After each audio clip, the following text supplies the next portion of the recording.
Hello everyone. In the previous video, we have discussed about the life processes. Under the life processes, out of the four processes, nutrition, respiration, transportation and excretion, we have already discussed the nutrition in the previous chapter. If you want to see the chapter, you can visit TeacherTube channel and you can see the video there. Okay, in this video we will discuss about the respiration, transportation and excretion in human and plants only. Okay so let's start. Respiration in human, जो हम breathing करते हैं that is all called respiration. So पहले इसको पढ़ लेते हैं, फिर पिक्चर देखकर पिक्चर को भी डिस्कस करेंगे. Oxygen rich air is taken into body through the nose. This air is filtered by fine hair, it's not hairs, it's hair present in nose. From nose to the air passes through the throat to lungs. Actually oxygen जो air जो हम लेते हैं वो oxygen rich air होती है. So oxygen rich air को body के अंदर लेने के लिए जो आउट पासेज हैं those are called nose. Nose के थ्रू हम एयर को इनटेक करते हैं.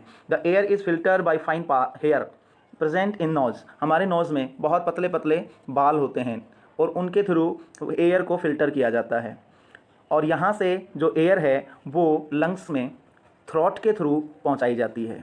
इसके बाद एयर जो है लंग्स में एंटर करती है. In lungs the air passage is divided into small tubes and finally reach in alveoli. Lungs में जो एयर पास है, जो एयर ट्यूब थी वो डिवाइड हो जाती है और बहुत छोटी छोटी एल्वियोलियो में डिवाइड वो हो जाती है. वहाँ से एयर का जो है एक्सचेंज किया जाता है. Alveoli it is a balloon like structure for exchange of gases. ये जहाँ पे आप देख रहे हैं ड्राइंग में, आप इसमें वीडियो में आप देख रहे होंगे, ये जो ड्राइंग दिखा रहे हैं, ये जो पिक्चर है ये है एल्वियोली की. It is a balloon like structure for exchange of gases. ये गैसेस को एक्सचेंज करने के लिए काम में आती है. The walls of the alveoli connect with blood vessels. और एल्वियोली की जो वॉल्स हैं वो ब्लड वेसल से कनेक्टेड होती हैं जिससे कि ब्लड से कार्बन डाइऑक्साइड और ऑक्सीजन का एक्सचेंज किया जा सके. अभी यहाँ इस डायग्राम में आप देखिए, नेजल केविटी नॉस्ट्रिल्स हैं, यहाँ से एयर एंटर करती है through the throat, it enters to the lungs और यहाँ पर आगे जाकर ये जो एयर पास है ये डिवाइड हो जाता है और दोनों लंग्स में पहुँचता है. यहाँ लंग्स में पहुँचने के बाद भी ये जो एयर पास है ये आगे चलकर बहुत छोटे छोटे एल्वियोलीज में डिवाइड हो जाता है और ये एल्वियोलीज ही हैं जो एयर का एक्सचेंज करती हैं. नेक्स्ट, एल्वियोली को और थोड़ा ध्यान करीब से देखते हैं.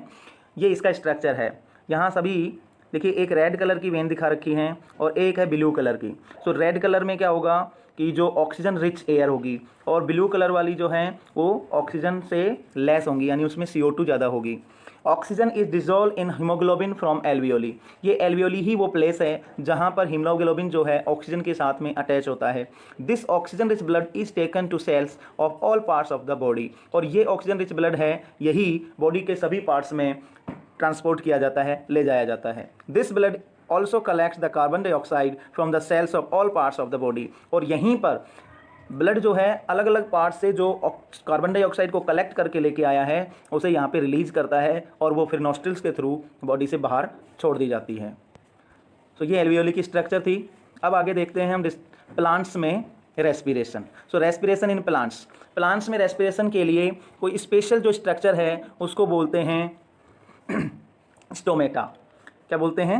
Stomata are the main organs which are use to exchange the gases. इसके अलावा भी कुछ पार्ट्स हैं जो प्लांट्स में गैस एक्सचेंज के लिए काम आते हैं. जैसे stomata in leaves, first one. The second one is lenticels in stem and the surface of roots. ठीक है. सो फर्स्ट वन हम डिस्कस करते हैं. पहला स्टोमेटा इन लीव्स. तो लीव्स की बाहरी जो सरफेस है, ये बाहरी जो सरफेस है इसके ऊपर बहुत छोटे छोटे पोर होते हैं जिनको होल भी कह सकते हैं हम. इनको साइंटिफिकली हम स्टोमेटा कहते हैं. एक स्टोमेटा को अगर हम और आगे बाई माइक्रोस्कोप से जब देखते हैं तो वो इस तरह से दिखाई देता है. इसमें दो गार्ड सेल होती हैं, ये जो साइड वाली गार्ड सेल्स होती हैं और इनमें ये क्लोरोफिल रहता ही है.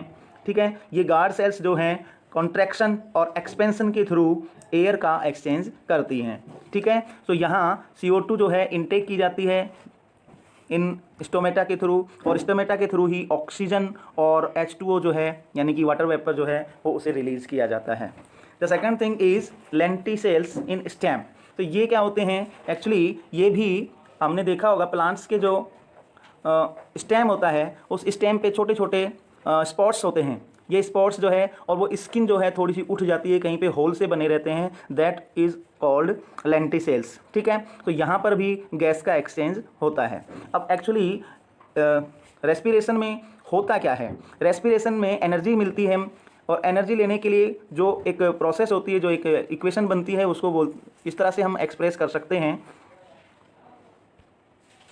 सॉरी, यहाँ देखिए जैसे ग्लूकोज, ये ग्लूकोज ही एनर्जी का सोर्स है। ग्लूकोज से एनर्जी हमें मिलती है, ग्लूकोज प्लस ऑक्सीजन। तो इससे क्या होगा, कार्बन डाइऑक्साइड एंड जो आपका वाटर है वो इससे फॉर्मेशन होगा और एनर्जी रिलीज होती है। इसी एनर्जी को प्लांट्स अपने ग्रोथ के लिए और सर्वाइव के लिए यूज़ करते हैं। ठीक है, तो देखिए ये जो इक्वेशन है हमारी, ये एनर्जी के लिए, इसमें रेस्पिरेशन वाली इक्वेशन है। द सेम इक्वेशन है लेकिन जस्ट अपोजिट है। वो किस में होती है, फोटोसिंथेसिस में। फोटोसिंथेसिस में क्या होता है, कार्बन डाइऑक्साइड प्लस वाटर, ये दोनों ऐड होकर, ये दोनों रिएक्ट करके in the presence of light ये क्या बनाते हैं, ग्लूकोज बनाते हैं, दैट इज C6H12O6। तो ये ग्लूकोज बनाते हैं। इसका रिवर्स ये हमारी रेस्पिरेशन प्रोसेस है, यानी कि फोटोसिंथेसिस में जो ग्लूकोज बनाया जा रहा है, रेस्पिरेशन में उसी ग्लूकोज को यूज़ करके कार्बन डाइऑक्साइड और वाटर को फॉर्मेशन होता है। ठीक है, तो ये था हमारा respiration in plants. Now we are going to discuss about the transportation in human. तो ट्रांसपोर्टेशन जो थर्ड जो टाइप है हमारा लाइफ प्रोसेस का, तीसरा जो पार्ट है उसको हम यहाँ डिस्कस करेंगे। So transport, blood is the transport vehicle of our body. हमारी बॉडी में जो मटेरियल हैं उनको एक जगह से, एक सेल से दूसरी सेल को, या एक प्लेस से दूसरी जगह पर, एक ऑर्गन से दूसरे ऑर्गन तक जो ट्रांसपोर्ट करने का काम कर रहे हैं वो है ब्लड। ब्लड एक कनेक्टिव टिश्यू भी है और एक ट्रांसपोर्ट व्हीकल की तरह भी काम करता है। तो ये क्या करता है, it carries all type of useful and metabolic waste substances from one part of our body to other part of our body or throw them out. It's not through, it's throw. Okay, so blood जो है वो जो metabolic waste substances हैं उनको भी और useful जो materials है उसको भी बॉडी के एक पार्ट से दूसरे पार्ट पर लेकर जाता है। अब देखिए जो ब्लड है एक्चुअली इसका फॉर्मेशन क्या है, इसके कंपोनेंट्स क्या हैं, ये कैसे काम करता है। ब्लड में देखिए इसके 4 मेन पार्ट्स हैं, that is 1 plasma, RBC, platelets and WBC. ठीक है, तो सबसे पहले हम डिस्कस करते हैं प्लाज्मा के बारे में। प्लाज्मा इसका रोल क्या है, इट ट्रांसपोर्ट्स फूड, जो फूड प्रिपेयर होगा उसको ट्रांसपोर्ट करने का काम। इसके अलावा कार्बन डाइऑक्साइड को भी ट्रांसपोर्ट करता है and waste product of body, इनको भी ये ट्रांसपोर्ट करने का काम करता है। देन आरबीसी, इसका फुल फॉर्म आप सभी जानते हैं, रेड ब्लड कार्पल्स, इनको रक्ताणु भी कहते हैं। It contains haemoglobin which transport oxygen to the cells. Actually में जो हीमोग्लोबिन को कंटेन करने का काम है वो आरबीसीज का है। हीमोग्लोबिन की वजह से ही आरबीसीज का जो कलर है वो रेड होता है। ठीक है, और हीमोग्लोबिन का काम क्या है, हीमोग्लोबिन जो है ऑक्सीजन को कैरी करके ब्लड सेल्स तक लेकर जाता है। ठीक है, ऑक्सीजन को अपने साथ ऐड करके और बॉडी की जो सेल्स हैं वहाँ तक लेकर जाने का काम किसका है, हीमोग्लोबिन का है। ठीक है, third one is platelets. Platelets का काम क्या है, platelets help in blood clotting. Platelets जो हैं जब कभी हमें चोट लग जाती है तो ब्लड को पूरा बॉडी से बाहर ना निकले या वो पूरा ब्लड का लॉस ना हो जाए, उसको रोकने के लिए जो एक मैकेनिज्म होती है उस मैकेनिज्म में प्लेटलेट्स का बहुत बड़ा रोल होता है। तो क्लॉटिंग में, ब्लड क्लॉटिंग में प्लेटलेट्स काम करती हैं। ठीक है, number 4 WBC, these blood cells, it is blood cells, these blood cells fight against harmful bacterias, viruses and germs. तो इट मीन्स ये हमारे बॉडीगार्ड्स हैं। इनको हम फुल फॉर्म में अगर हम लिखें तो इनको कहते हैं वाइट ब्लड कार्पल्स या वाइट ब्लड सेल्स। ठीक है, ये हमारे बॉडी में बॉडीगार्ड की तरह काम करते हैं और हमारी इम्यूनिटी इन्हीं के ऊपर बेस होती है। WBC अगर स्ट्रॉन्ग है तो आपकी इम्यूनिटी भी स्ट्रॉन्ग रहती है। ठीक है, तो ये 4 पार्ट हमने पढ़े। अब चूंकि ब्लड जो है एक फ्लूइड है, इसको मूव करने के लिए, इसको एक प्लेस से दूसरी जगह तक ले जाने के लिए किसी फोर्स की या किसी पुश की ज़रूरत होती है। सो ये फोर्स और पुश कहाँ से हमें मिलता है, चलिए इसका डिस्कस करते हैं। आप जानते हैं हमारा हार्ट एक पंप की तरह काम करता है और हमारे हार्ट का मेन पर्पज़ भी यही है, ब्लड को पंप करके बॉडी के डिफरेंट पार्ट्स तक इसको फेंकना, इसको पहुँचाना। क्योंकि आप सभी जानते हो कि जो ब्लड की जो वेसल्स हैं और कैपिलरीज हैं वो इतनी बारीक होती हैं कि अगर फोर्स यूज़ नहीं किया जाएगा तो ब्लड का फ्लो वहाँ पर नहीं हो सकता। तो चलिए डिस्कस करते हैं हार्ट के बारे में। Heart is a muscular organ. It has two sides separated by a muscular wall. It has four chambers like left atrium, right atrium, left ventricle and the right ventricle. समझिए ये जो हम यहाँ डायग्राम देख रहे हैं, आप ध्यान रखना इसको कि ये डायग्राम जो होता है हमारा मिरर अपोजिट होता है। जैसे हम मिरर में हम अपना फेस देखते हैं तो हमारा लेफ्ट हमें मिरर में राइट साइड में दिखाई देता है और हमारा राइट जो है मिरर में हमें लेफ्ट साइड में दिखाई देता है। तो आप इसी तरह से रखें, आपके राइट हैंड की तरफ डायग्राम में आप जो शो करेंगे वो लेफ्ट करेंगे और आपके लेफ्ट साइड में जो डायग्राम होगा वहाँ आप राइट हैंड साइड को या राइट को लिखेंगे। तो ठीक है, इसमें भी हार्ट के 4 चैम्बर होते हैं। आपने अभी देखा कितने चैम्बर होते हैं, 4 चैम्बर्स होते हैं। तो 4 चैम्बर्स में 2 अपर साइड में होते हैं, ठीक है, और 2 लोअर साइड में होते हैं। जो अपर साइड चैम्बर्स हैं उनको बोलते हैं एट्रियम और जो लोअर साइड चैम्बर्स हैं उनको बोलते हैं वेंट्रिकल्स। ठीक है, सो अपर साइड एट्रियम्स या अपर साइड जो चैम्बर हैं उनमें लेफ्ट साइड के चैम्बर को हम बोलते हैं left atrium and the right side atrium is called right atrium. Got it? The lower part of the heart is also divided into 2 parts, that is ventricles, left ventricles and right ventricles. Got it? और इन सब के बीच में एक septum या dividing वाल होती है जो दोनों वेंट्रिकल्स को एक दूसरे से सेपरेट रखती है। ठीक है, तो ये थी इसकी structure, means structure of our heart. अब बात करते हैं हम मैकेनिज्म ऑफ हार्ट की। तो सबसे पहले हम पढ़ लेते हैं, फिर हम इस इमेज के थ्रू हम इसको समझेंगे। Deoxygenated blood comes from body to the right atrium. इसको नोट कर लें आप। Deoxygenated blood comes from body to the right atrium, which then pumped to our lungs by right ventricle through arteries, where it drops carbon dioxide and carries the oxygen. Then this oxygenated blood comes to left atrium through veins, which then pumped to body parts by left ventricle through aorta. अब ध्यान से समझिए, जो आप blue colour का part देख रहे हैं, ये ब्लू कलर का पार्ट जो है ये ऐसा ब्लड है जो बॉडी पार्ट से कलेक्ट किया गया है। जब बॉडी पार्ट से इसको ब्लड को कलेक्ट किया गया है, इट मीन्स उसमें से ऑक्सीजन को कंज्यूम कर लिया गया है और उसमें कार्बन डाइऑक्साइड जो है वो ज़्यादा मात्रा में होगी। ठीक है, राइट साइड में आप जो पार्ट देख रहे हैं इसको रेड कलर से शो किया गया है और इसका मीनिंग ये है कि यहाँ जो ब्लड है वो ऑक्सीजन रिच ब्लड है। इट मीन्स इसमें ऑक्सीजन फुल रिच है और यहाँ से ऑक्सीजन इस ब्लड को बॉडी के डिफरेंट पार्ट्स में पंप किया जाएगा। सो जो लेफ्ट साइड है वो ब्लड को कलेक्ट करने के लिए होती है और जो राइट साइड है वो ब्लड को डिफरेंट पार्ट्स में पहुँचाने के लिए पंप करने का काम करती है। अब आगे देखते हैं, यहाँ देखिए, अब इस डायग्राम से हम इसको समझने की कोशिश करते हैं। समझिए ध्यान से, देखिए जो वेना कोवा जो है, ये वेना कोवा है लेफ्ट साइड में। यहाँ ये क्या काम करती है, बॉडी के डिफरेंट पार्ट से ब्लड को कलेक्ट करके हार्ट तक पहुँचाने का काम करती है वेना कोवा। ठीक है, यहाँ ब्लड जो है हार्ट के अपर पार्ट जिसको एट्रियम बोलते हैं, तो राइट एट्रियम में ये एक इम्प्योर ब्लड जिसको हम कह सकते हैं ऑक्सीजन से लेस या डीऑक्सीजनेटेड ब्लड यहाँ राइट एट्रियम में पहुँच जाता है। यहाँ कलेक्ट होने के बाद जब हार्ट का जो है एक्सपेंशन होता है, तो एक्सपेंशन होता है तो यहाँ इन दोनों के बीच में जो एक वाल है ये खुल जाता है और ब्लड जो है राइट एट्रियम से राइट वेंट्रिकल में एंटर करता है। जैसे ही ब्लड राइट वेंट्रिकल में एंटर करता है, यहाँ से इसको ये जो एरो मार्क आप देख रहे हैं, यानी कि दिख रहा है ना, पल्मोनरी आर्टरीज इसको बोलते हैं, पल्मोनरी आर्टरी, इसके थ्रू इसको लंग्स तक पहुँचाया जाता है। ठीक है, सो कलेक्ट किया गया बॉडी के डिफरेंट पार्ट से कलेक्ट करके और इस ब्लड को कहाँ पहुँचाया जा रहा है, इस ब्लड को पहुँचाया जा रहा है लंग्स तक।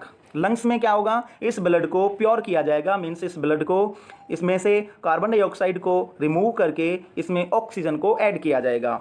फिर यहाँ से ऑक्सीजन से ऐड किया हुआ जो ब्लड है वो वापस यहाँ पल्मोनरी वेन के थ्रू लेफ्ट एट्रियम में आता है। तो लेफ्ट एट्रियम में ये जो ब्लड आ रहा है ये प्योर ब्लड, और इसको हम कह सकते हैं ये ऑक्सीजन रिच ब्लड है। यहाँ से इस ब्लड को एक वॉल के थ्रू सेपरेट रखा जाता है, और जब हार्ट एक्सपेंड होता है तो ये ब्लड जो है लेफ्ट एट्रियम से लेफ्ट वेंट्रिकल में आ जाता है। लेफ्ट वेंट्रिकल से फिर इसको ऑर्टा के थ्रू, यहाँ से ऑर्टा में इसको डाला जाता है, और ऑर्टा के थ्रू बॉडी के डिफरेंट पार्ट्स में इस ब्लड को पहुँचाया जाता है। ठीक है, तो ये थी मैकेनिज्म ऑफ हार्ट कैसे काम करता है। चलिए ब्लड ट्रांसपोर्ट को हम एक और डायग्राम के थ्रू अच्छे से समझने की कोशिश करते हैं। ब्लड वेसल्स सबसे पहले पढ़ लेते हैं हम। ब्लड वेसल्स, तो ब्लड वेसल्स क्या हैं? जो ब्लड को कैरी करने वाली पतली पतली जो नलियां हैं उन्हें ब्लड वेसल्स कहते हैं। These are of two types, one is artery and the second one is veins. Got it? So arteries, let us discuss. Arteries carry the oxygenated blood from heart to body parts except pulmonary artery. इसको आप underline कर लें, pulmonary artery क्या exception है। These arteries are thick and elastic. ये arteries जो होती हैं वो थिक होती हैं और इलास्टिक होती हैं। अब थिक क्यों होती हैं? क्योंकि इनकी जो वाल्स जो होती हैं वो थिक होना ज़रूरी है, क्योंकि ब्लड जब हार्ट के थ्रू पंप किया जाता है तो वो जो फोर्स क्रिएट होता है उस फोर्स को एब्जॉर्ब करने के लिए अगर इनकी वॉल्स थिक नहीं होंगी तो ये फट जाएंगी, और इलास्टिक भी होना इनका ज़रूरी है। ठीक है, इसलिए ये इलास्टिक होती हैं और थिक होती हैं। The smallest vessels which are a single cell thick are called capillaries. और सिंगल सेल से जितनी साइज की जो छोटी छोटी वेसल्स होती हैं उनको हम क्या बोलते हैं? कैपिलरीज बोलते हैं। ठीक है, next veins. Veins carry deoxygenated blood from body parts to heart except pulmonary vein. चलिए यहाँ भी एक एक्सेप्शन है, that is pulmonary vein. These are thin and elastic. यहाँ ध्यान दीजिए, जो वेन्स जो हैं उनके लिए लिखा गया है these are thin. थिन होती हैं ये, क्योंकि ये थिक होती हैं आर्टरीज, लेकिन वेन्स जो होती हैं वो थिन होती हैं। एक्चुअली में आर्टरीज को ब्लड का जो प्रेशर है उसको एब्जॉर्ब करना होता है, उसको बियर करना होता है, इसलिए उनकी वॉल जो होती हैं थिक होती हैं, लेकिन वेन्स में प्रेशर नहीं रहता, इसलिए यहाँ पर जो इनकी वॉल्स होती हैं वो थिन होती हैं, लेकिन इलास्टिसिटी यहाँ भी होती है। अब हम समझते हैं आर्टरी और वेन्स में, पल्मोनरी आर्टरी और पल्मोनरी वेन में क्या डिफरेंस है। एक्चुअली आर्टरी का काम है हार्ट से बॉडी पार्ट्स तक ब्लड पहुंचाना, और वेन्स का काम है बॉडी पार्ट से ब्लड को हार्ट तक पंप करना, हार्ट तक वापस उसको पहुंचाना। तो यहाँ पर आप देख रहे हैं कि जो पल्मोनरी आर्टरी है ये इसको आर्टरी कहा गया है। क्यों कहा गया है? एक्चुअली आर्टरी में ब्लड जो होता है मोस्टली वो ब्लड जो होता है वो ऑक्सीजनेटेड होता है, लेकिन पल्मोनरी आर्टरी में ये जो ब्लड है ये डीऑक्सीजनेटेड है, यानी कि कार्बन डाइऑक्साइड रिच ब्लड है। तो ऐसा इसलिए है क्योंकि एक जो नेमिंग प्रोसेस है उसमें ये रखा गया है कि ब्लड को हार्ट से बॉडी पार्ट्स तक ले जाने वाली जो वेसल्स होंगी उनको हम वेन्स आर्टरीज बोलेंगे। ठीक है, सो आर्टरीज बोलेंगे। तो यहाँ देखिए पल्मोनरी आर्टरी है ये हार्ट से ही ब्लड को कलेक्ट करके लंग्स तक पहुँचा रही है, और लंग्स भी हमारी बॉडी का एक पार्ट्स ही है, इसलिए इसको पल्मोनरी आर्टरी कहा जाता है। ठीक है, दूसरी तरफ पल्मोनरी वेन्स एक्चुअली वेन में डीऑक्सीजनेटेड ब्लड होना चाहिए, लेकिन दूसरी कंडीशन ये है कि वेन्स जो हैं बॉडी पार्ट से ब्लड को कलेक्ट करके हार्ट तक पहुंचाती हैं। तो यहाँ भी पल्मोनरी वेन का यही काम है, हमारे बॉडी पार्ट लंग्स से ये ब्लड को कलेक्ट करके और हार्ट तक पहुंचा रही है, इसलिए इसको पल्मोनरी वेन का नाम दिया गया है। Is that clear? Okay, next is lymph. Lymph is also transporter fluid. The pores present in the walls of capillaries let some amount of plasma, protein and blood cells escape into the intercellular space in the tissue to form lymph. अच्छा समझिए, जो arteries हैं उनके Waals में छोटे छोटे pores होते हैं। इन पोर्स में से क्या होता है कि कुछ प्लाज्मा, कुछ प्रोटीन और कुछ ब्लड सेल्स जो हैं वो एस्केप हो जाती हैं, निकल जाती हैं। सो जैसे अगर 2-3 ये कुछ सेल्स हैं और इनके सेल्स के बीच में यहाँ से जो प्लाज्मा है, प्रोटीन है और ब्लड सेल्स हैं वो निकल कर यहाँ गैदर हो जाती है इंटरसेलुलर स्पेस में। ये जो लिक्विड है, ये जो फ्लूइड है, इसको बोलते हैं लिम्फ। ठीक है, अब इसकी कैरेक्टरिस्टिक्स देखिए। लिम्फ कैसा होता है? इट इज़ कलरलेस, इसका कोई कलर नहीं होता। It absorbs and transport fat from intestine. इसका काम क्या है? इंटेस्टाइन में से फैट को एब्जॉर्ब करना, ये इसका काम है, और उसको ट्रांसपोर्ट करना। Third one, it drains away the excess tissue metabolism. जो मेटाबॉलिक एक्टिविटीज़ के थ्रू जो जो प्रोडक्ट्स बने हैं, अगर वो एक्सेस हैं, ज़्यादा बन गए हैं, तो उनको भी ड्रेन अवे करने का काम किसका है? लिम्फ का है। ठीक है, सो ये हमने पढ़ा ब्लड सर्कुलेशन, या इसको कहें ट्रांसपोर्टेशन ऑफ ब्लड और ऑक्सीजन का ट्रांसपोर्टेशन। अब हम बात करते हैं ट्रांसपोर्टेशन इन प्लांट्स। तो समझिए, प्लांट्स में ट्रांसपोर्टेशन के लिए two types of tissues are responsible. First one is xylem and the second one is phloem. Xylem का काम है, इसको पहले पढ़ लेते हैं। It transports water and minerals in upward direction from roots to highest point of the plant. It only transport upwards. It works on the principle of transpiration. समझिए, xylem का काम है वाटर और मिनरल्स को रूट से plant के tip तक या every parts of the plant और अप साइड में उसको लेकर जाने का काम है जाइलम का। फ्लोएम का काम दोनों तरफ होता है। It transport food from leaves to the other parts of the plant. Phloem जो है वो फूड को प्लांट की लीव्स से लेकर और प्लांट के डिफरेंट पार्ट्स तक ट्रांसपोर्ट करने का काम है फ्लोएम का। It can transport upward and downwards. ये अपवर्ड भी ट्रांसपोर्ट कर सकता है और डाउनवर्ड्स भी ट्रांसपोर्ट कर सकता है। Transport of food from leaves to the other parts of a plant is called translocation. Plants में फूड का लीव्स से दूसरे पार्ट्स तक जो ट्रांसपोर्टेशन है, उस प्रोसेस को हम ट्रांसलोकेशन भी कहते हैं। अच्छा, यहाँ हमने एक चीज़ पढ़ी थी, ट्रांसपीरेशन। ट्रांसपीरेशन होता क्या है? It is a process of loss of water as vapour from the aerial parts of the plant. Plant में ये एक आवश्यक दुर्गुण है, एक जरूरी बुराई है कि उनमें ट्रांसपीरेशन होता रहता है और कई बार इसी की वजह से प्लांट की डेथ हो जाती है, because of the scarcity of water. इसमें होता क्या है कि वाटर जो है कंटिन्यूसली वेपर के रूप में बॉडी के जो प्लांट्स के अपर पार्ट्स हैं, जो सनलाइट के कॉन्टैक्ट में हैं, वहाँ से वेपराइजेशन होता रहता है पानी का, और वाटर जो है मूव होता रहता है। ठीक है, तो ये है ट्रांसपीरेशन। आगे हम देखते हैं, लाइफ प्रोसेस के अंतर्गत हमने कुछ और चीज़ें पढ़ी। न्यूट्रिशन हमने डिस्कस किया, then we discussed about the respiration, and after that we have discussed about the transportation. Now we are coming to the topic that is excretion. So life process का द लास्ट जो part है उसको हम discuss कर रहे हैं, excretion. The metabolic activities in the body creates different kinds of waste material. The process in which the waste materials are removed from the body is called excretion. Excretion actually में है क्या? जो body में metabolic activities क्या हो रही हैं, means जो ब्रीदिंग से और जो डाइजेशन के थ्रू जो एक्टिविटी हम कर रहे हैं, उन एक्टिविटी में कुछ बाई प्रोडक्ट्स बनते हैं। वो बाई प्रोडक्ट्स बॉडी के लिए यूज़फुल नहीं होते हैं। ऐसे बाई प्रोडक्ट्स को जो बॉडी के लिए यूज़फुल नहीं है लेकिन बॉडी में कलेक्ट हो गए हैं, उनको बॉडी से बाहर निकालने का काम जो है, जो प्रोसेस है, उसको एक्सक्रीशन के नाम से जाना जाता है। तो देखिए, मेटाबॉलिक वेस्ट की हमने बात की। कौन कौन से मेटाबॉलिक वेस्ट होते हैं? पहला है डाइजेस्टिव वेस्ट। जब फूड का डाइजेशन होता है तो उसमें कुछ एक्स्ट्रा पार्ट या इनडाइजेस्टेड जो वेस्ट है उसको डाइजेस्टिव वेस्ट बोलते हैं। देन रेस्पिरेटरी वेस्ट, जब हम ब्रीदिंग करते हैं, रेस्पिरेशन करते हैं, तो कार्बन डाइऑक्साइड जो बन रहा है वो भी एक वो एक वेस्ट है हमारी बॉडी के लिए, उसका कोई उपयोग नहीं है। दैट इज़ वाई ये भी एक वेस्ट है। Then third one is nitrogenous waste, और तीसरा जो है नाइट्रोजिनस वेस्ट होते हैं जैसे urea, uric acid and water etcetera. ठीक है, इनको और डिस्कस करते हैं। तो ह्यूमन एक्सक्रीटरी सिस्टम को हम यहाँ पे डिस्कस करते हैं। एक्चुअली में it consist of 2 kidneys, ureters, urinary bladder and urethra. ठीक है, इसमें 2 किडनी होती हैं, यूरेटस होते हैं, यूरिनरी ब्लैडर और यूरेथ्रा। इन चीज़ों से मिलकर, इन पार्ट से मिलकर हमारा ह्यूमन एक्सक्रीटरी सिस्टम फॉर्म होता है। तो सबसे पहले हम डिस्कस करते हैं kidneys.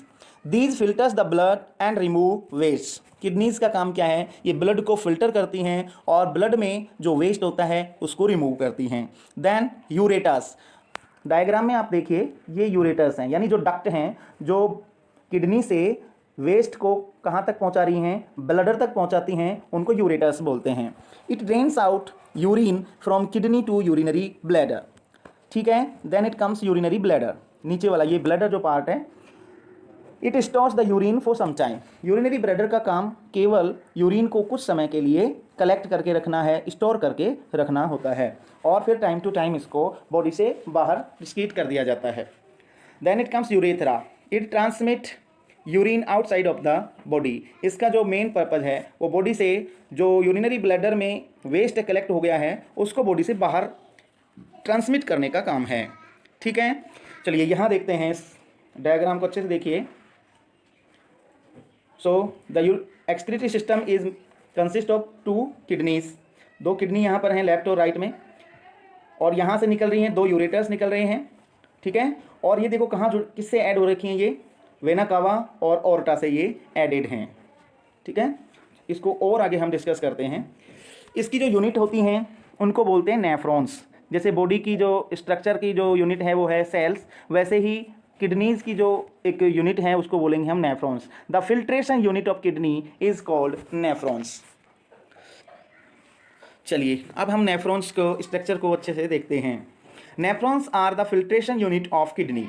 Nephron is consist of a tube which is connected to duct and a cup shaped structure that is called Bowman's capsule. Bowman's capsule दिख रहा है आपको, it's here. Okay, cup shape एक ये रहा यहाँ पे, तो ग्लोमेरुलस भी बोलते हैं इसको और बॉमन्स कैप्सूल भी इसको बोलते हैं। Then Bowman capsules, it filters blood and collect urine.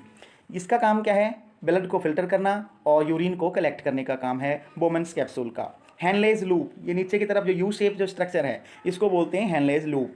इसका काम है reabsorption of glucose, amino acids and water. इसका काम है अगर ब्लड में से फिल्टर हो गए हैं, एक्स्ट्रा फिल्टर हो गए हैं क्या, glucose, amino acids and water अगर एक्स्ट्रा निकल गए हैं तो उनको दोबारा से एब्जॉर्ब करने का काम है हैनलेज लूप का।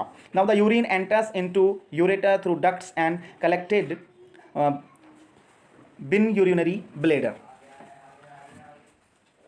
ओके, अब यूरिन जो है कहाँ कलेक्ट हो गया है, यूरिनरी ब्लैडर में कलेक्ट हो जाता है, ये बिल नॉट इन है। Now the urine enters into ureter through ducts and collected in urinary bladder. ठीक है, चलिए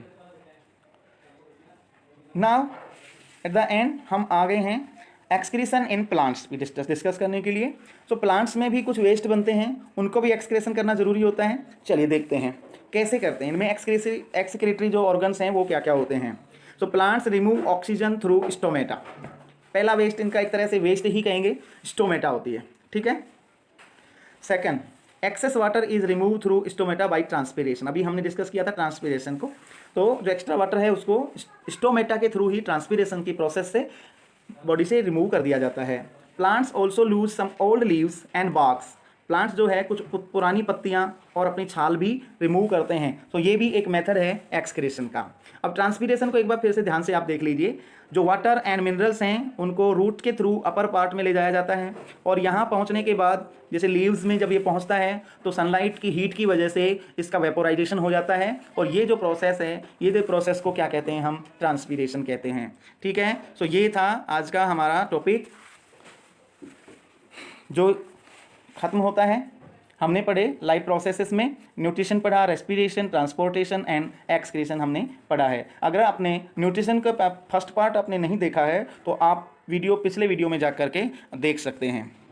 okay, that's all, thank you.